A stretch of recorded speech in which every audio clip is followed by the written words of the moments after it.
Hello everyone and welcome back to River and Rune. Thank you guys for joining me on the channel. It's very exciting for me to be back.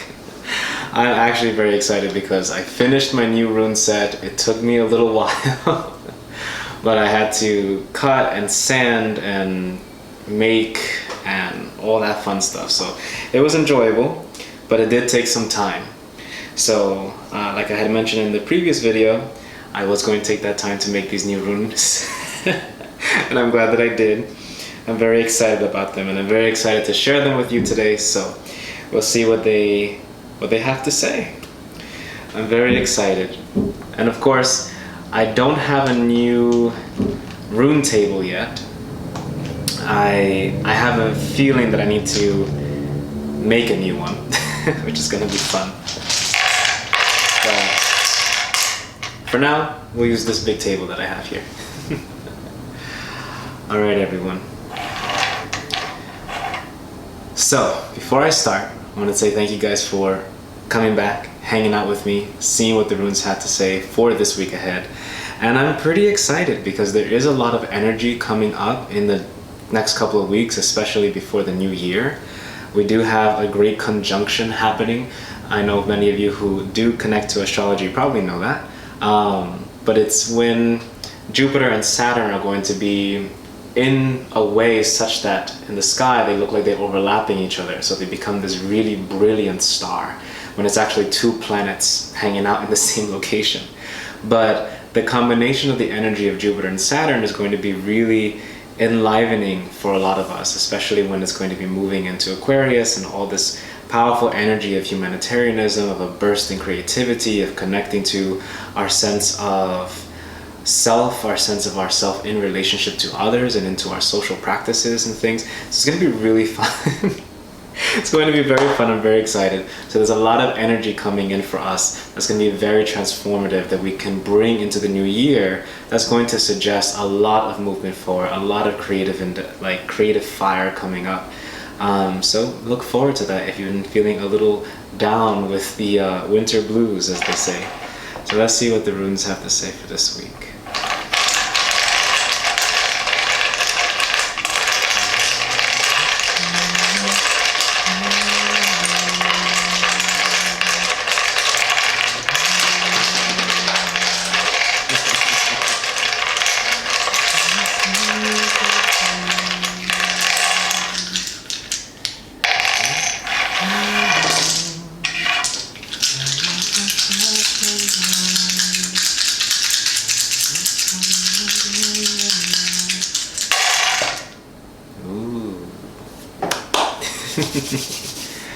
Interesting.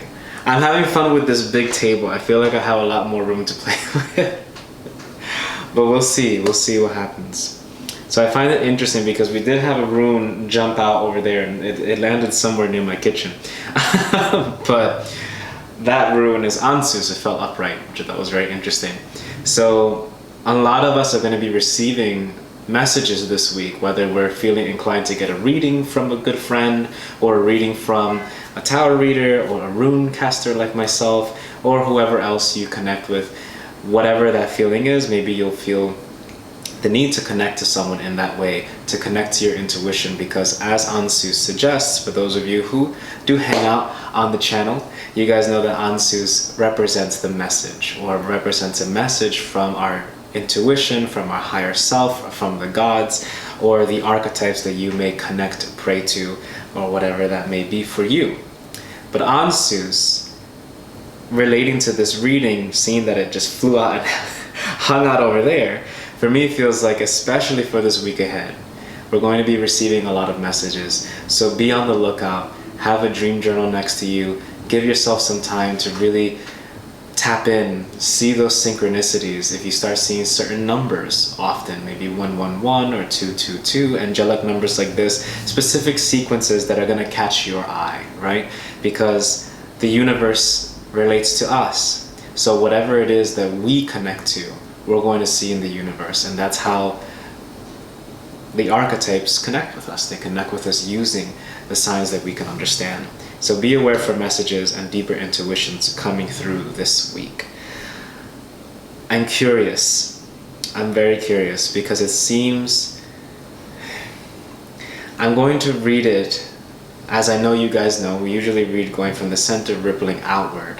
But I've been feeling a very different shift in using these runes that I had made, where it's almost as if the ripple is coming from the outward in, going towards the center point.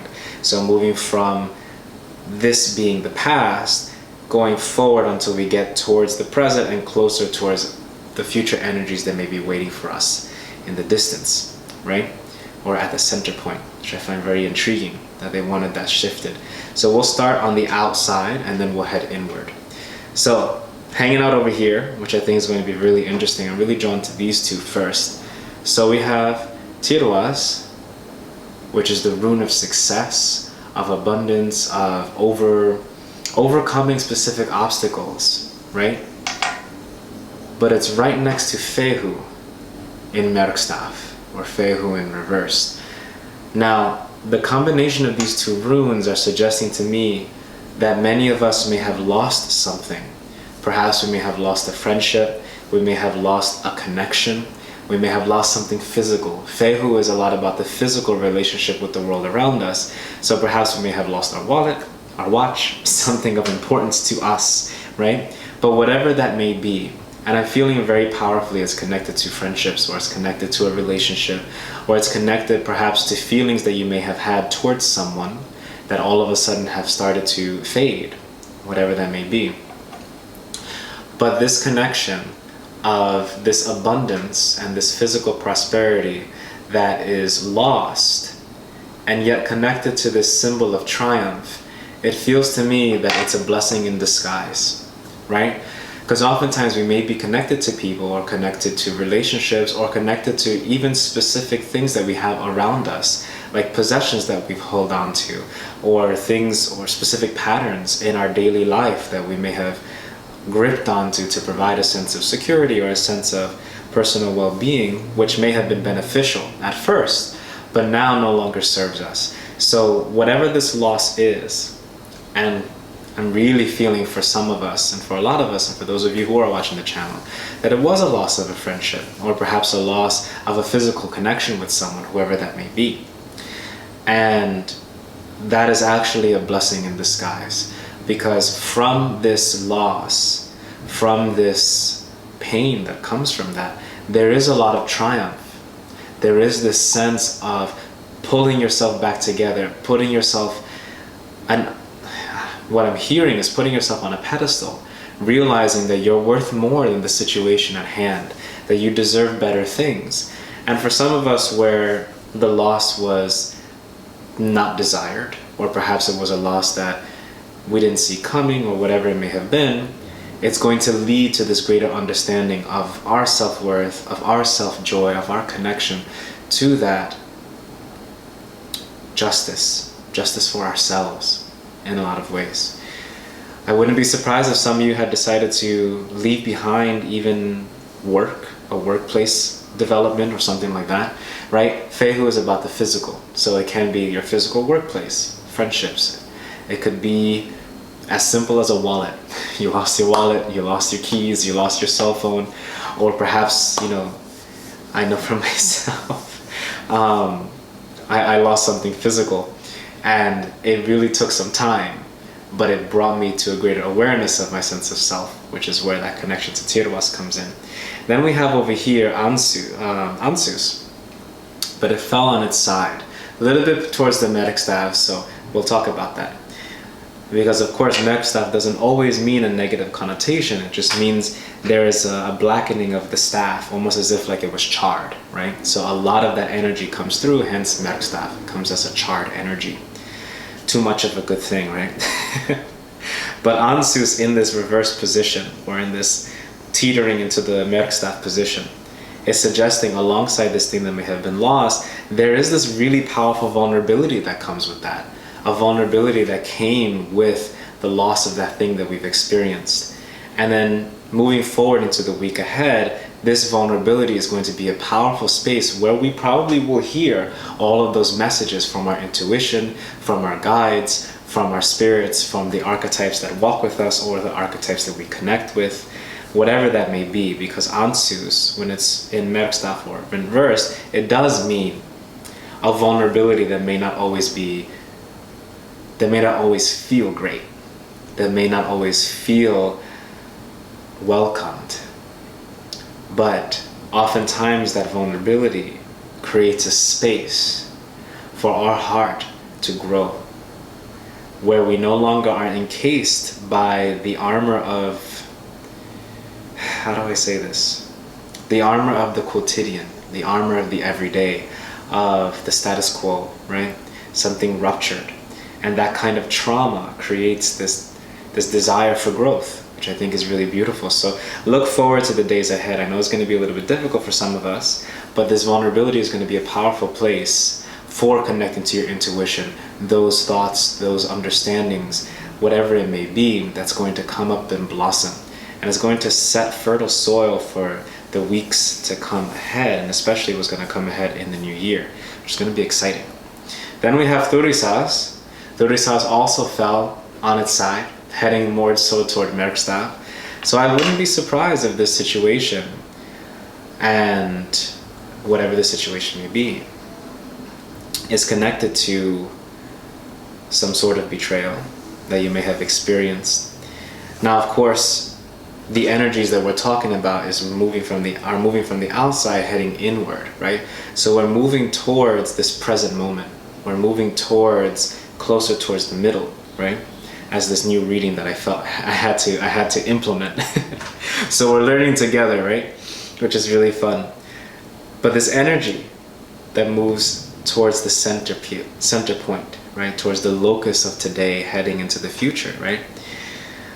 I wouldn't be surprised in the days to come that alongside these energies of Tiroirs and Fehu in reverse, and Algis in reverse, creating that really powerful space of vulnerability, and this Thurisaz in reverse, which to me can feel as if, give yourself time and space to put forward your boundaries, because you have to protect yourself. You have to keep these boundaries firm while you connect to this vulnerability. You can do both simultaneously. Sometimes we feel like we can only be strong or we can only be weak. But in my experience, as humans, we are always simultaneously strong as much as we are weak. And it's about having discourse between two sides of ourselves, and allowing that discourse to create a fuller understanding of our emotional life and our emotional picture. The emotional mosaic of the human soul, right? But in this case, it seems like in the next couple of days, be aware of the ways in which you can keep those boundaries firm while still allowing for this space of vulnerability to heal, to connect, to listen to your intuition, and to grow.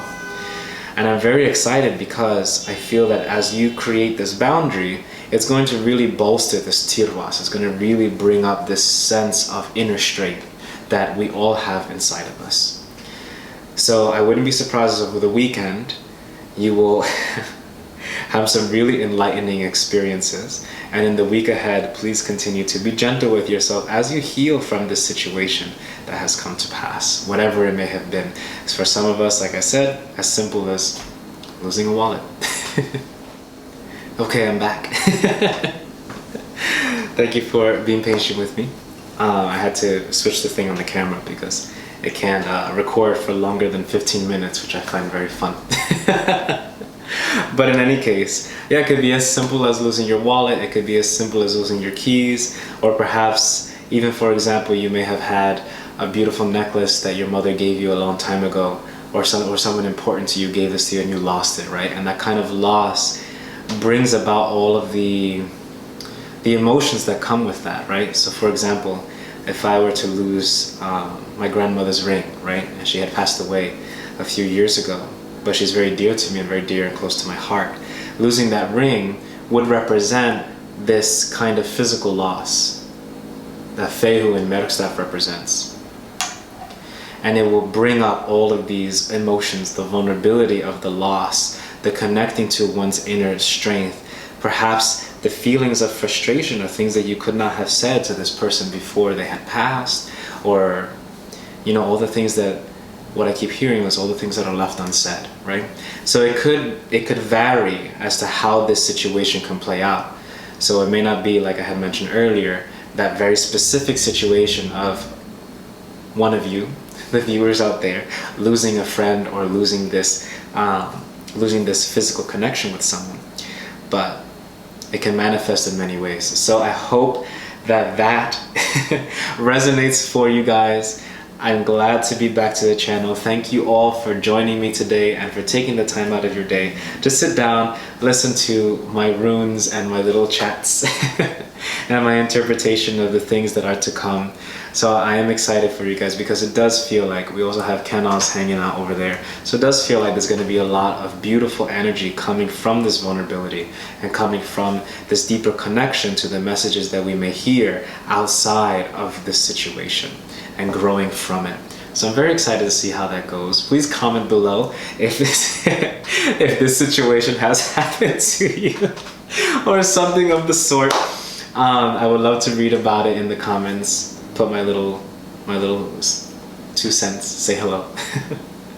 And of course, like and subscribe to the channel if you do resonate with these videos and it's something that you do enjoy. Again, thank you guys for joining me on the channel. I'm very grateful and happy to be back, and I'm glad to share this time with you guys. It really means a lot. So enjoy the rest of your weekend. Have a happy Friday for those of you who see it today.